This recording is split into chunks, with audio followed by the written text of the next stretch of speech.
Well, now you talked a little bit about the depth that he has as a character, and what we get to see with his relationship with Zoe. What about Jane? I mean, what does that relationship look like in the coming episodes? Are they learning more about each other? Is he making more mistakes? Yes, definitely, always more mistakes because the mistakes he makes are the comedic side of the show. Right. True. But definitely, I believe that both of them will complement the father and daughter relationship. Okay. I mean, there's not one without the other, and I think that Rogelio has never been a dad, so he's learning as he goes, as he goes along.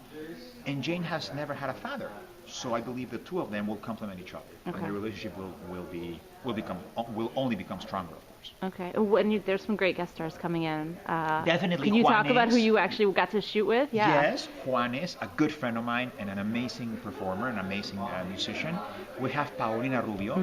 Paul Rubio and myself, we were friends since we were on our mother's womb. Oh, wow. Because Susana Dos Amantes, her mother and my mother are really close friends. So I know Paulina since we were little kids. So it's amazing to have her on the show. I think they're talking to Edward James Olmos, Jimmy Smith. I mean, there's a lot of prospects for guest starring roles, and hopefully they will say yes because they will be a part of this beautiful show. That not only we're working with amazingly talented actors, like starting with Gina, that she's the head of the show, and of course she's super. Her morals, her work ethics are flawless, and she's of course it doesn't hurt that she's very talented. So that transmits to all the cast and crew and even network executives. So we are working with a beautiful group of people. And I'm not telling you this because we're in the first season and we're blessed because the critics have been very nice to our show and everything. And in third season, we will all become monsters. No. I'm telling you because I truly, I have gotten to know these beautiful human beings. And it's going to be a very lovable show for many years to come. And we're always in a good mood and we're always in a positive side of things. And we have not forgotten how fun it is to be an actor. Nice.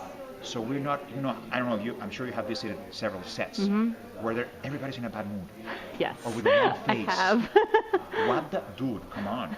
You're not counting bills inside of a bank. True, You are in an amazing, beautiful, blessed profession. Enjoy it. And that's what we do here. Nice. And what can you say about the show within a show? What we're going to see Rogelio do as an actor in the telenovela? I mean, is he getting off that boat anytime soon? Like, No. what is happening there? No. It's que you have I mean, that's to know. one of my favorite parts, honestly. Yeah, well, the novelas, even though I do, it's funny because I do way more films in Mexico. I don't do television. And when I have worked on television, I have done sitcoms, not novelas. I probably in 2000, when I was like kind of like starting exploring acting, I did a very classic novela, the classic that Why Haven't You Called Me? And I was like, what is this? Nobody can act like this. This is unreal. And yes, it is unreal. Novelas are completely unreal, are melodramatic to the extreme. So it's funny because we will see Santos being always Santos. He's always Santos, but dressed as a priest. Okay. Dressed as a pirate. Okay. Dressed as el presidente. But they're all the same. Like the novelas, like the novelas. So we're gonna the passions of Santos, the show within the show, will only be like small references of what's happening in the show. Yeah. Okay. So it's mostly focusing on who he is as an actual person rather than Yes. Great.